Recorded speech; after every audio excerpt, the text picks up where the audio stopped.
ओम श्री गणेशाय नमो नमः।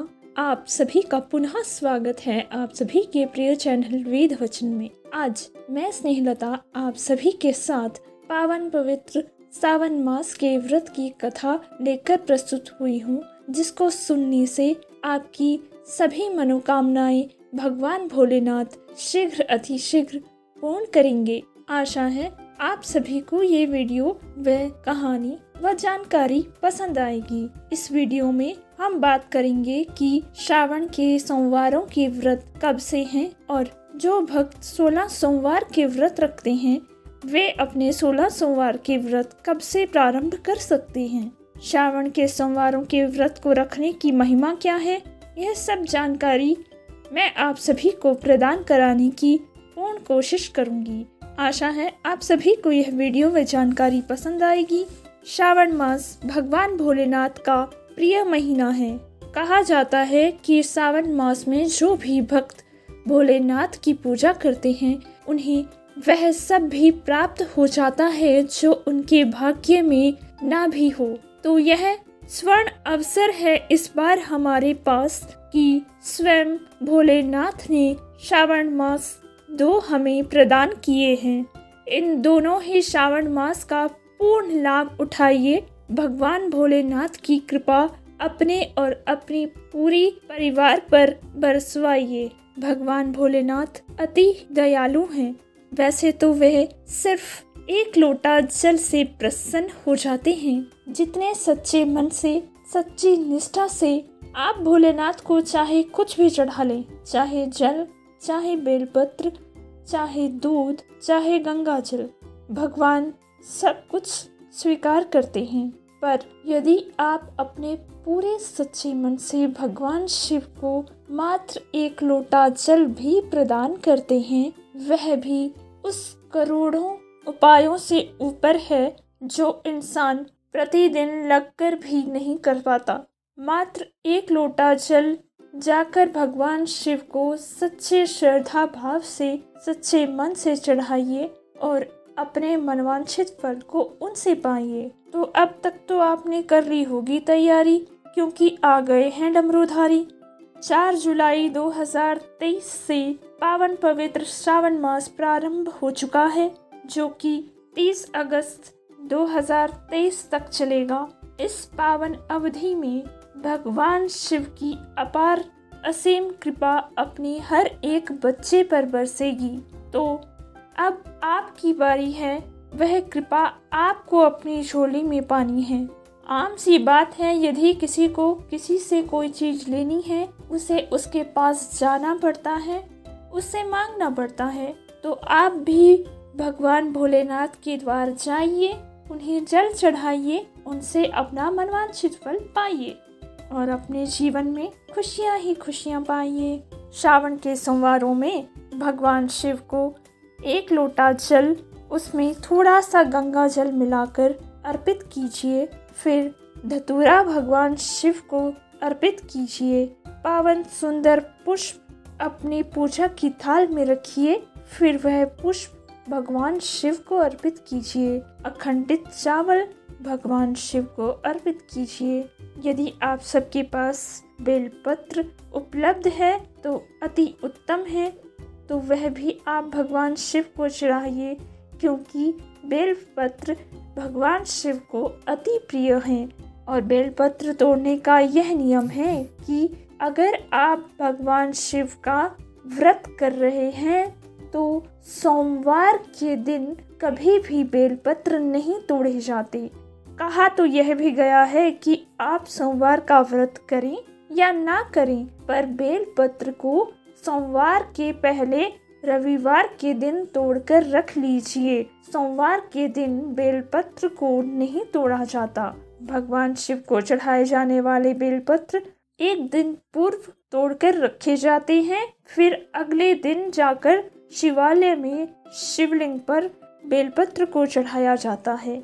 इससे भगवान शिव अति प्रसन्न होते हैं। परंतु यहीं अगर आप सोमवार के दिन बेलपत्र तोड़ते हैं तो आपको घोर पाप लगता है।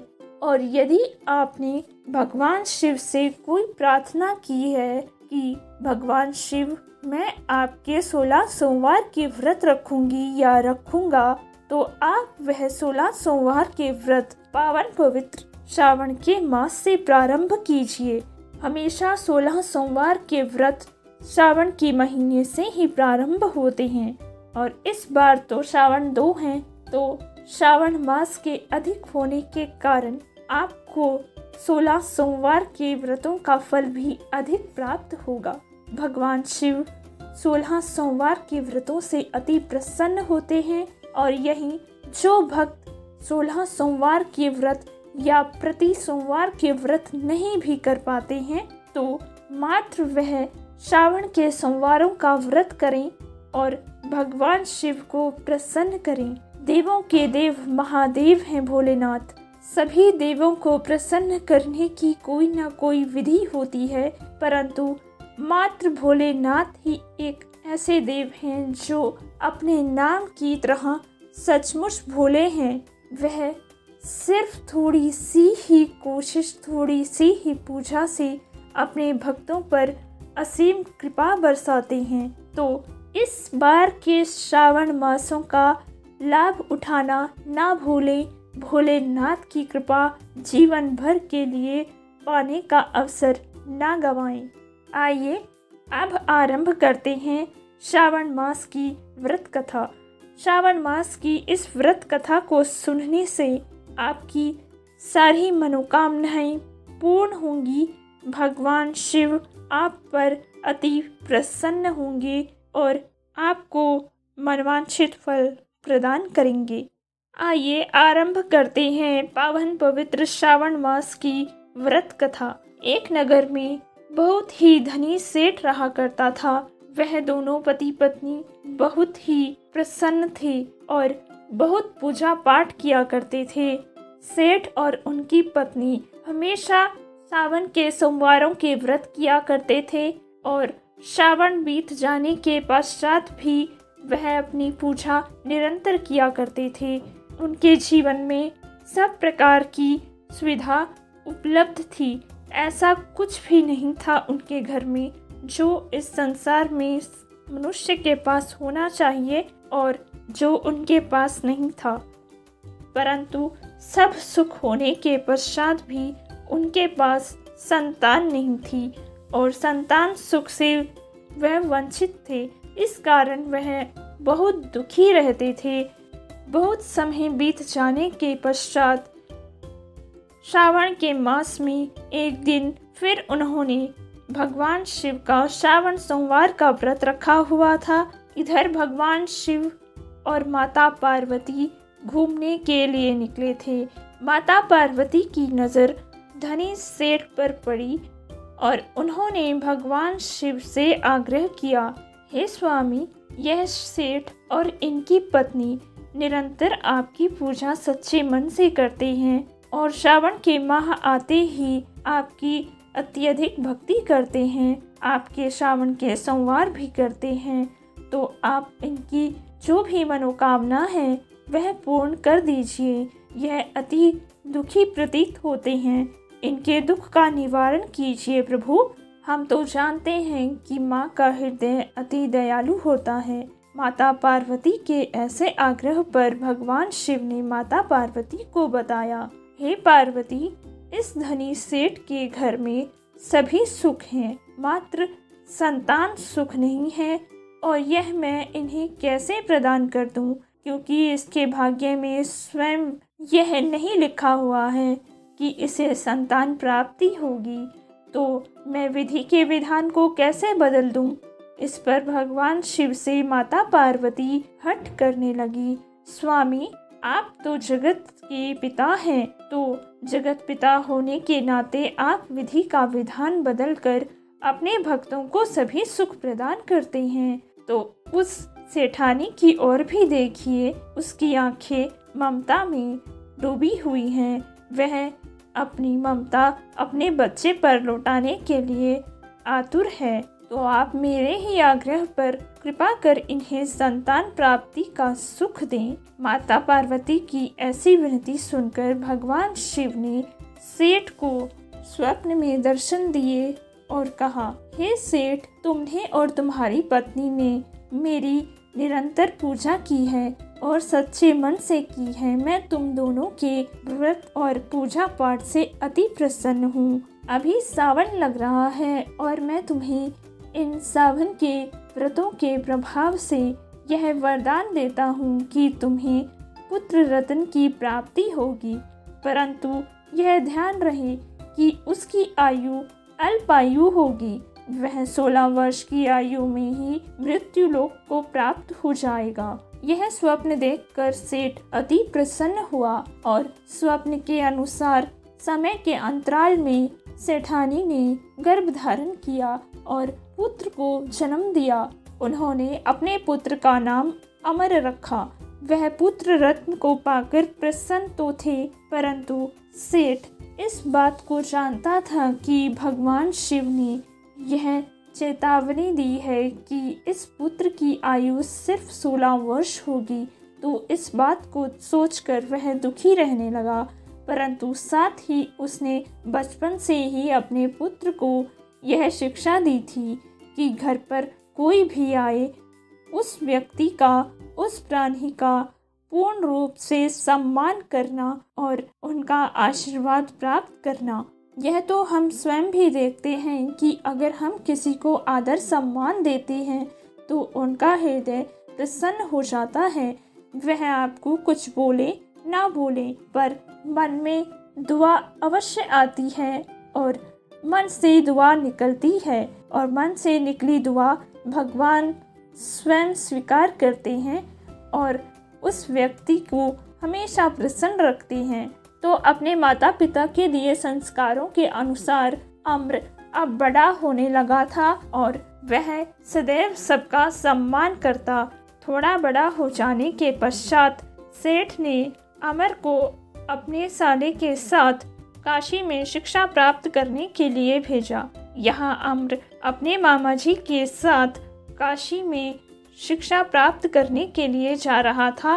रास्ते में एक नगर पड़ा, वहाँ वह लोग रुक गए और रुककर उन्होंने ब्राह्मणों को दान दक्षिणा दी और उनका आशीर्वाद प्राप्त किया। उसी राज्य में एक राजा की राजकुमारी का विवाह हो रहा था। जिस राजकुमार से उस राजकुमारी का विवाह हो रहा था वह एक आंख से काना था, यानी उस राजकुमार को एक आंख से दिखाई नहीं देता था। परंतु राजकुमार के माता पिता ने राजकुमारी के पिता से यह बात छुपाई थी और यह बात उन्हें पता ना चले, इस कारण उन्होंने अमर से जाकर विनती की कि बेटा, आप मेरे पुत्र के स्थान पर बैठ जाइए और आप विवाह कर लीजिए। उनकी इस विनती पर अम्र मान तो गया, परंतु उसके हृदय में कहीं न कहीं इस बात के लिए बहुत पीड़ा प्रतीत हो रही थी। तो अमर ने शादी के पश्चात राजकुमारी के दुपट्टे में एक चिट्ठी बांध कर रख दी, जिसमें उसने उस राजकुमारी को बताया कि जिस राजकुमार से आपका विवाह होना था वह मैं नहीं हूँ, परंतु आपका विवाह मेरे साथ हो गया है और मेरा नाम अमर है। यहाँ विवाह के पश्चात राजकुमारी ने वह चिट्ठी पढ़ी और वह अमर को ही अपना पति मान चुकी थी। उसके पश्चात अमर अपनी शिक्षा के लिए काशी की ओर निकल जाता है और उसकी शिक्षा पूरी होने के पश्चात वह उसी नगर को वापस लौटता है जहाँ राजकुमारी से उसका विवाह हुआ था। यहाँ राजकुमारी उसकी प्रतीक्षा कर रही थी और अमर के वापस जाने के पश्चात राजकुमारी ने अपने पिता से बताया था कि पिताजी, मेरा विवाह अमर नाम के बालक से हुआ है, जो कि अभी काशी में अपनी शिक्षा प्राप्त करने के लिए गया है। जब वह वापस लौटेगा मैं उसके साथ ही जाऊंगी।